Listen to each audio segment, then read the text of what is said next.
Ішкі істер министрлігі бопсалаудың алдын алу және азаматтардың қауіпсіздігін қамтамасыз ету бағытындағы жүйелі профилактикалық жұмыстарын жалғастыруда.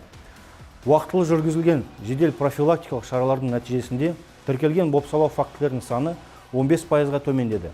Сонымен қатар аталған қылмыстардың ашылу көрсеткіші іс жүзінде 100% деңгейінде сақталып отыр.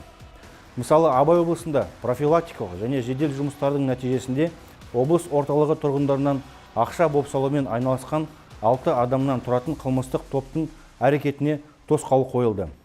Қабылданған шаралар олардың одан әрі заңсыз әрекеттер жасауына жол бермеді. Барлық күдіктілер ұсталды.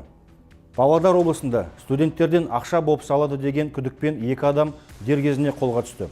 Полицияның жедел әрекеттері жәбірленушілерге жасалған қысымды тоқтатып, олардың қауіпсіздігін қамтамасыз етуге мүмкіндік берді.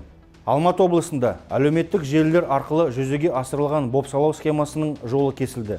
Полиция қызметкерлерінің уақытылы араласуы қылмыстың әрі қарай жалғасуына жол бермеді. Іске қатысы бар барлық адамдар ұсталып, қамауға алынды.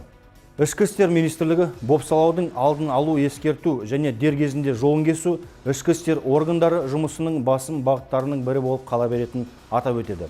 Полиция азаматтарды бопсалау және өзге де заңға қайшы әрекеттер фактілер туралы дереу хабарлауға шақырады. Уақытылы жүгіну қылмыстардың алдын алуға және азаматтардың құқықтары мен қауіпсіздігін қорғауға ықпал етеді.